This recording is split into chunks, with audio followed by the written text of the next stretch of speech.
Hey, what's going on, guys? It's John back with another video, and today we're actually going to be doing something a little bit out of my comfort zone. This is going to be a tutorial for Alpha and Omega. Also, it's a medley of a song called You Are Holy. This is a version done by John Wilds.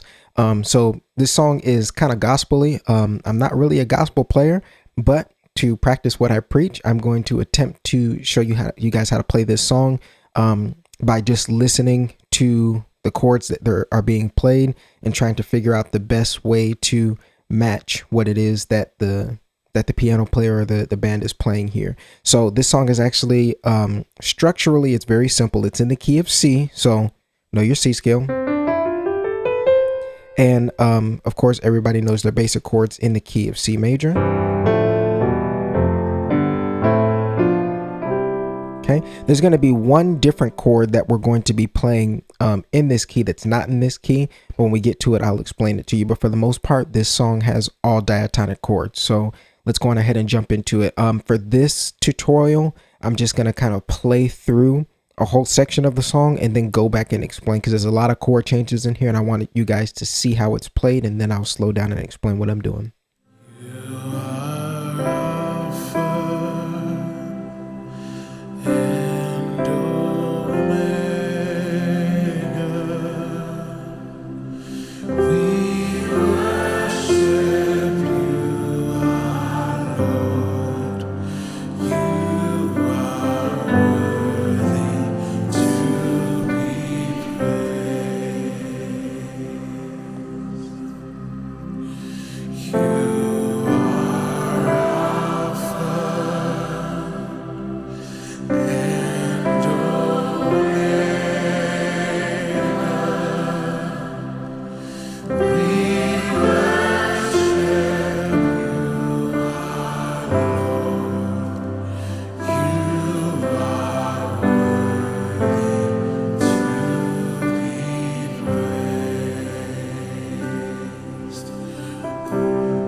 Okay, so I played the verse there a little bit, and then I played that one section of the chorus. I'll go more in depth on the chorus, but right now I want to focus on that verse. So they're starting on the 1. Notice the inversion that I'm playing. In this song, inversions matter like crazy. So it's very important that you guys understand the different inversions of these chords, so that way you can get that same sound. Okay, and what we're doing is when we're trying to figure out inversions, we're trying to put the melody note at the highest note of our chord. Okay, so when he walks up, that's the highest note. So this is the way we're voicing this C. Normally it would be voiced like this in root position. We're just taking this G and putting it down here so that this melody note is on top. Okay, so we're playing this inverted C.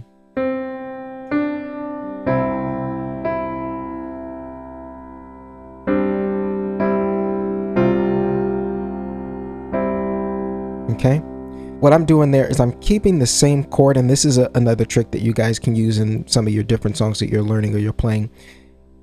I'm not seeing all of these different things as chords. I'm seeing them as just following the melody. So hold that chord and then just follow the melody with maybe 1 or 2 fingers.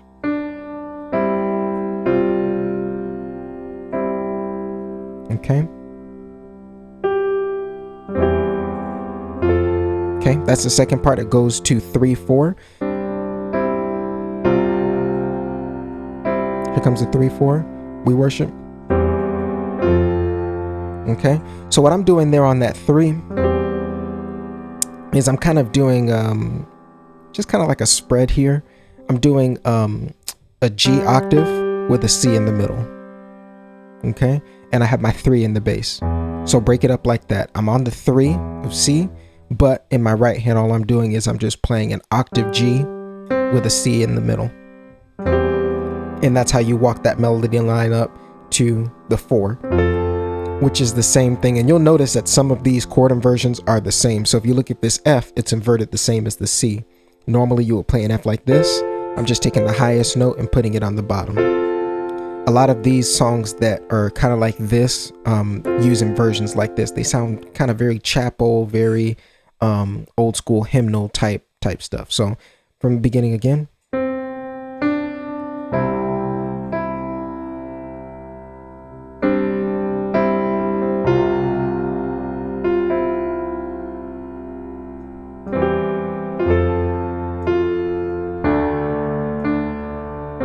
Okay, that second part, after I get on that 4, then I go to the 2, and then I go to a 1/5, 1 chord over the 5. Okay, and if you notice that 2 chord, same thing with that inversion. A normal D minor would be voiced like this. I'm taking this highest note and putting it down here. Okay.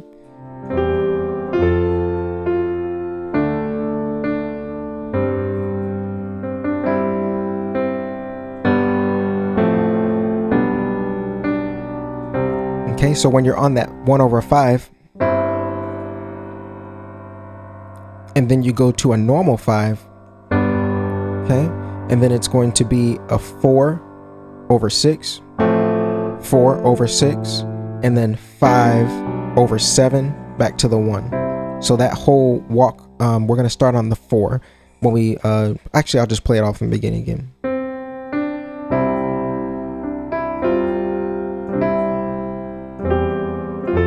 Here's the 2. Here's that 1/5. Here's the regular 5. Then the walk up.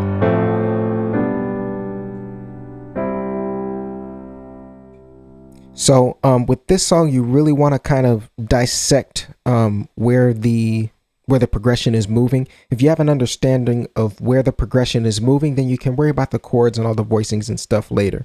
So get the foundation first, and then you'll be able to move along. So just for foundational purposes, this chord progression is going to be a 1. Okay, and then you're going to walk up to the 4 via the 3. So 1, and then 3, 4, 3, 4, 2, then 5, 5 again, and then you're walking up 5, 6, 7, 1. And you'll notice when they go back into the verse, they use a 6, 7, 1 to walk back in. 6, 7, 1. Okay, so I'm going to play that all the way through without stopping, without explaining, as well as doing the lead back in. Okay, and then we'll move on to the chorus. Remember to pay close attention to the voicings that I'm using. Pay close attention to the movement of the chord progression. This song may be a little bit difficult just because of the style of it, but I want you guys to really, really pay attention to these fundamentals. There's a lot of chords moving around, but if you take your time, I know you guys can get it.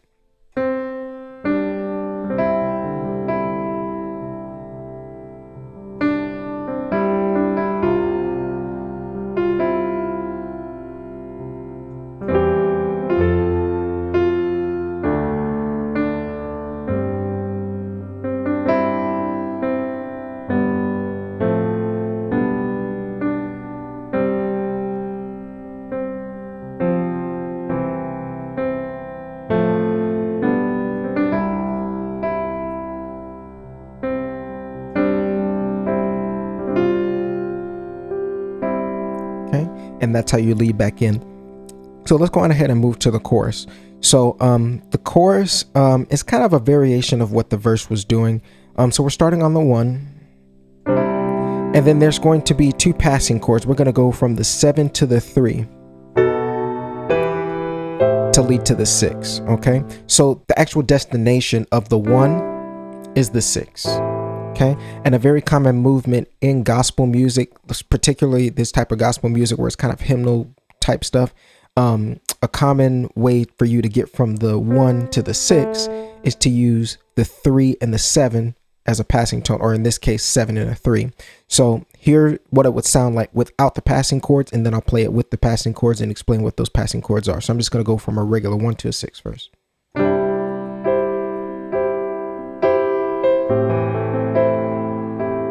Okay, sounds kind of bland, right? Here's the passing chords in between.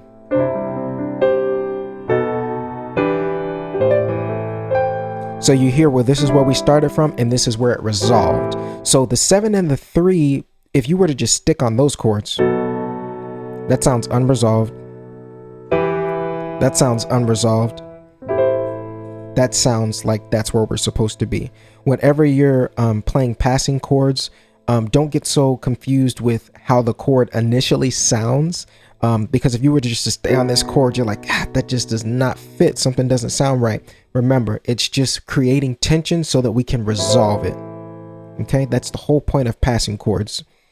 So let's go on ahead and explain. That 7 chord is the one that I was talking about in the beginning of the video, where it's not diatonic to the key. The key of C does not have a D sharp or an F sharp. Okay, but in gospel, we use things called tritones in order for us to get some color into our music. So this B7 chord is actually just a regular B7. If you take a regular B major chord, okay, and you do a dominant 7 at the flat 7, so a normal normal B major 7 would be this. A B7 chord or a B dominant 7 chord is with a flat 7. Okay, now where's the tritone? So if you guys remember watching my interval video where I explained the different intervals and stuff like that, I stopped on the tritone, and this is the tritone in this chord. Okay, D sharp to A. Okay, and you know it's a tritone because a tritone inverts to a tritone.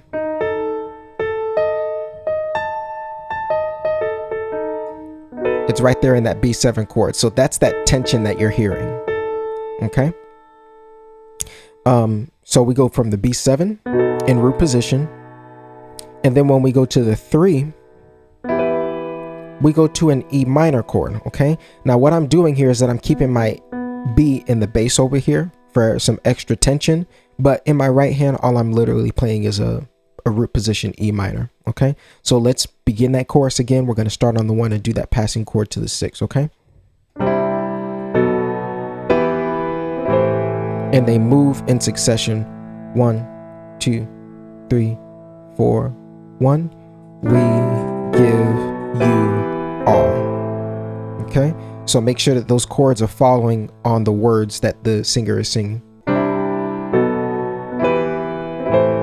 Now, when I get to this 6, this A minor, one thing that you'll notice is that the key of C major has a relative minor, which is A minor. So we have some advantages when it comes to playing this 6 chord. Essentially, all I have to do is just play a regular C triad with an A in the bass, and it becomes an A chord. Okay, an A minor 7 in this particular case. So that's another visual cue or trick that you guys can use to help you remember these larger chords so that you're not so confused by how many notes I'm playing, but just by recognizing the pattern. Okay. And then once you get on the 6, it kind of walks down, goes to the 5, then to the 4, and then 1 over 3. Okay. So I'm going to go back to the beginning and play to that part. Sorry if this is going kind of slow for you guys. I just want to make sure that you understand all the moving parts. This song has a lot more moving chords than some that I have done in the past before, so I just want to make sure you guys are getting it. So again, from the top.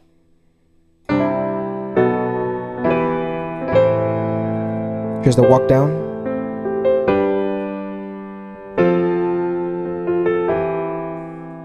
Okay. And if you notice, same thing with the inversions. That 5, it's an inverted G. And then the 4 is an inverted F. And then the 1 over 3 is just a root position C over my 3 in the bass. Okay. Then after that, it goes back to the 4, but it uses the 1 as a leading tone. We were, okay. 1, 4. And then it goes to the 2 again. And then the 5, just like in the beginning on the verse. Okay. So that 4 kind of leads us back into the same pattern that we did in the verse. So as long as you know that pattern in the verse, you'll know the end of this pattern. So what I'm going to do is play the chorus all the way through. Then I'm going to kind of go through the verse and the chorus so you guys can see it all in succession. Here we go.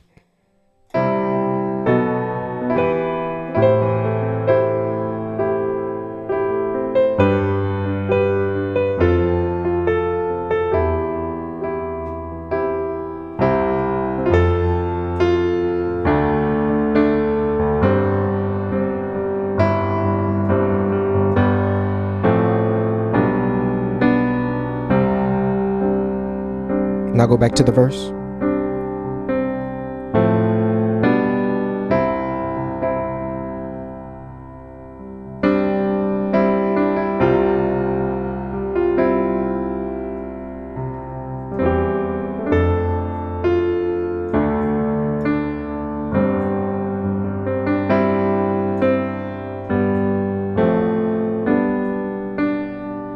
Here's the chorus.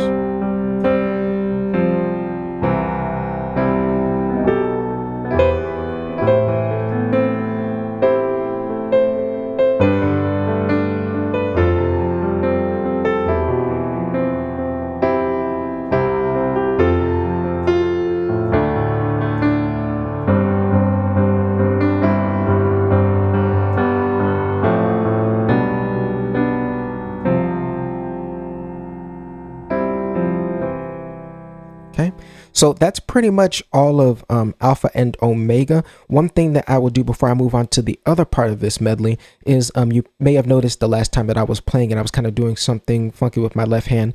This is just a common thing that you can do to fill up space. Whenever you're playing left hand, most people start off playing piano with just playing a normal chord in their right hand and they double fist the octave. I call this double fisting when you have both notes doubled up down here. Okay. People who are a little bit more comfortable with playing like this, they'll start to add the 5 in between. Okay, remember C to G is a 5th, and I got that 5th in the middle of this octave. They'll do that to kind of fill up and add some space. Well, one thing that you can do is play this broken. Okay, broken meaning like that, adding space. And sometimes what I do is when I get to the top of the octave, I'll maybe move up a major second or so.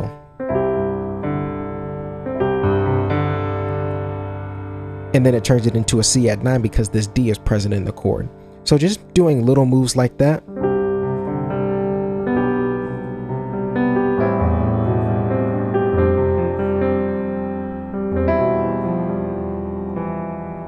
Doesn't always work each time. I don't really like that sound, right? But I'm using that same concept. So use your ear. Don't just take what I'm telling you and just apply it to everything. Use your ear. Sometimes things aren't going to sound quite right. In this particular case, it's not sounding too good because I'm technically playing a 1 chord. It's just inverted with the 3 in the bass, and having that 4 in there on that lower register just kind of clashes too much. I mean, there's a place for it, but not there. So let's go on ahead and move on to You Are Holy. That part is super simple, super sweet. It'll be real quick, and then we'll end this video out. I saw the Lord seated on his throne. seated on his throne. Jesus, we love you. He's clothed in glory. He was clothed in glory, Exalted high. exalted high, The train of his robe and the train of his robe fills the temple. fills the temple, The angels and the angels circle around him, they cry. and they cry, They're holy, every voice. they cry. Okay, so You Are Holy, very, very simple. I'll go through the chord progression and then show you some of the things that I'm doing to kind of flavor it up a little bit. So it's just simply starting on the 1, it's going to the 6, and it's going to the 4. It's going to the 5, but I like to add a 2 passing chord in between that 5. So 2, 5. Okay, and then back to the 1. Okay, so what are some of the things that I'm doing here? So I'm playing that first inversion C. Okay, and because the melody isn't as there's more room for me to add a little bit more color to my chords because the melody is a little bit different. The last one was very, very simple, very straightforward. So if I were to add too much color, it would take away from the simplicity and the beauty of that melody. In this particular portion, I can afford to add a little bit more color to kind of back up the singer a little bit. So I'm playing this inverted C. I'm doubling up on this fifth up here, and I'm adding the ninth. That's pretty much it. Okay. And then there's certain portions where I may change it to a major 7, which in this case, this is the beauty of inversion. So I have this inverted C, right? The easiest way for me to turn this chord into a G is just to move the top 2 notes down by a whole step. Or I'm sorry, this one would come down by a whole step. This one would come down by a half step. Okay, see how that resolves? Here's the funny thing. If C is in the bass, and I do that, I just turned it into a major 7 sus2, just by that small little movement. That's the beauty of inversions, because depending on the type of inversion that you have, it's a lot easier for you to change to different chords. So inversions don't always benefit the singer. It benefits you as the musician, so that way you have options to change to different chords quickly. Okay, so I'm playing that, and then I may go here. Then I go to the 6 minor. Same thing. I've got the inverted C over here with just an A. This is basically just a perfect fifth of the A down here. And then I can do that same move to turn it to an A7 sus2 sus4, which is, nobody's ever going to think of the theory behind that. And the thing is that you don't need to worry about it. You're just thinking about the sound. When I'm playing these chords, I'm thinking about what sound that I want. Not if it's an A7 sus2 sus4. I'm not thinking about that. I'm thinking about how it sounds.